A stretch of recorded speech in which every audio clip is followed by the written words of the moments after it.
Le Seigneur parla à Moïse. Il dit: Dis aux fils d'Israël de prélever pour moi une contribution. Vous la recevrez de tout homme que son cœur y incitera.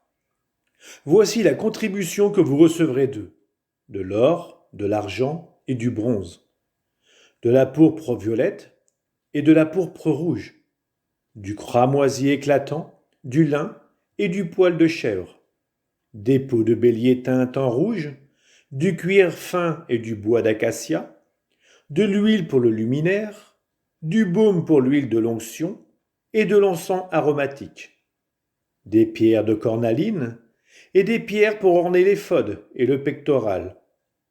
Ils me feront un sanctuaire et je demeurerai au milieu d'eux. Je vais te montrer le modèle de la demeure et le modèle de tous ces objets. Vous les reproduirez exactement. On fera une arche en bois d'acacia de 2 coudées et demie de long, sur 1 coudée et demie de large et 1 coudée et demie de haut. Tu la plaqueras d'or pur à l'intérieur, et à l'extérieur, tu l'entoureras d'une moulure en or.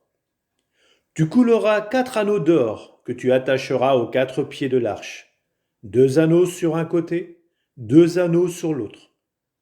Tu feras des barres en bois d'acacia, tu les plaqueras d'or, et tu les introduiras dans les anneaux des côtés de l'arche pour pouvoir la porter.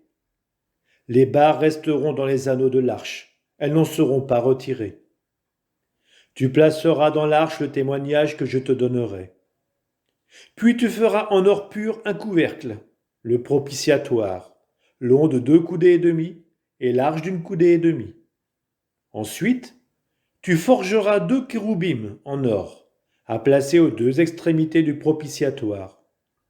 Fais un kéroub à une extrémité et l'autre kéroub à l'autre extrémité. Vous ferez donc les kéroubim aux 2 extrémités du propitiatoire. Les kéroubim auront les ailes déployées vers le haut et protégeront le propitiatoire de leurs ailes. Ils se feront face, le regard tourné vers le propitiatoire. Tu placeras le propitiatoire sur le dessus de l'arche, et dans l'arche, tu placeras le témoignage que je te donnerai. C'est là que je te laisserai me rencontrer. Je parlerai avec toi d'au-dessus du propitiatoire, entre les 2 kéroubim situés sur l'arche du témoignage. Là je te donnerai mes ordres pour les fils d'Israël.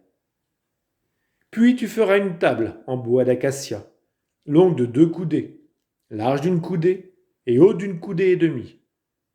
Tu la plaqueras d'or pur et tu l'entoureras d'une moulure en or. Tu feras des entretoises de la largeur d'une main et tu les entoureras d'une moulure en or. Tu feras 4 anneaux d'or que tu mettras aux 4 angles formés par les 4 pieds. Ces anneaux seront placés près des entretoises pour loger les barres servant à porter la table. Tu feras des barres en bois d'acacia et tu les plaqueras d'or. Elles serviront à porter la table. Tu feras des plats, des gobelets, des aiguillères et des timbales pour les libations. Tu les feras en or pur. Et sur la table, tu placeras face à moi le pain qui m'est destiné perpétuellement. Puis tu feras un chandelier en or pur. Le chandelier sera forgé.